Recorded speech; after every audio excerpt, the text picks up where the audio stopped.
আসসালামু আলাইকুম ওয়া রাহমাতুল্লাহি ওয়া বারাকাতুহু। সুপ্রিয় দর্শক এবং শ্রোতামণ্ডলী, আজকের আলোচনা ইয়ে হলো সদকাতুল ফিতর খার উপরে ওয়াজিব।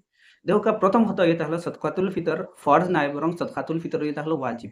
নবী করিম সাল্লাল্লাহু আলাইহি সাল্লাতু ওয়া সাল্লামে যে বছর উম্মতির উপরে আল্লাহ তাআলার হুকুমে রোজা ফরজ এই কথার অবগতি করাইছেন, অবগত করছেন, জানাইছেন, এই বছরও উম্মতির উপরে কিতা করছেন সদকাতুল ফিতর দে ওয়াজিব করা হইছে, নবীজি খুইয়া দিছেন। এখন প্রশ্ন এটা হলো সদকাতুল ফিতর খে আদায় করতো খার উপরে করা ওয়াজিব। দেখো ফিতরা আদায় করতে হইলে ৩টা শর্ত যে মানুষের মধ্যে পাওয়া যাইব, এই মানুষের সদকাতুল ফিতর ওয়াজিব আদায় করতো, তার উপরে আদায় করা ওয়াজিব। ১ নম্বর শর্ত ইয়ে হলো এই মানুষ আজাদ হইতো, অর্থাৎ গুলামের উপরে কোনোদিন সদকাতুল ফিতর বা ফিতরা ওয়াজিব হয় না। ১ নম্বর এই মানুষ আজাদ হইতো, অর্থাৎ হে গুলাম হইতো না। ২ নম্বর শর্ত ইয়ে থাকলো এই মানুষ ইয়ে থাকতো মুসলমান, অর্থাৎ গैर মুসলমান যদি হয়, কাফির যদিও অন্য কোনো ধর্মের মানুষ হয়, তার উপরে বোঝা গেল সদকাতুল ফিতর ওয়াজিব না। তো ২ নম্বর শর্ত ইয়ে থাকলো এই মানুষ আজাদ হইতো।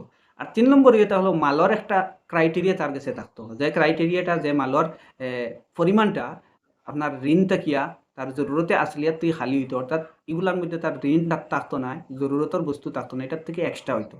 এখন এই ক্রাইটেরিয়া মাফ কিতা মাফ হইয়া থাকলো যে মানুষে ৮টা বছর খাইয়া তার আতো যদি ৫২ তোলা রূপা কিবা তো ৭.৫ তোলা সোনা থাকে, কিবা তো ৫২ তোলা আর ৭.৫ তোলা সোনার সমপরিমাণ যদি মূল্য থাকে, আর তার কোনো ঋণ থাকে না, আর কোনো তার জরুরত থাকে না, তাহলে এই মানুষের উপরে, যে মানুষটা ইয়ে থাকলো আজাদ মুসলমান আর মালর এই মেয়ার আছে, এই মানুষের উপরে ইয়ে থাকলো সদকাতুল ফিতির অর্থাৎ ফিতরা দেওয়া ওয়াজিব। এখন এই মাসলা দ্বারা এই ৩ শর্ত দ্বারা একটা বস্তু বুঝলাম, যে মানুষ যদি পাগল হয় আর হে যদি আজাদ থাকে, তাহলে এই পাগলর যাই ওলি আসইন, গার্জেন্ট আসইন, আর যার কাছে মাল আছে, তাহলে এই পাগলর ফিতরা দেওয়াও ইয়ে থাকলো গার্জেন্টের লাগি ওয়াজিব। ঠিক এইভাবে একটা বাচ্চা যদি নাবালিগ থাকে, কারণ পাগলের উপরেও ফিতরা ওয়াজিব হয়ে যায়, ঠিক এইভাবে নাবালিগ বাচ্চাইন্তর উপরেও ফিতরা ওয়াজিব হইব। তার গার্জেন্টে কিতা করতা আদায় করতা বা না, আল্লাহ রাব্বুল ইজ্জতে আমরা সবরে ভুল থেকে মাফ করতা আর সঠিক শরীয়তের উপরে আমল করার তৌফিক আতা করতা। আল্লাহুম্মা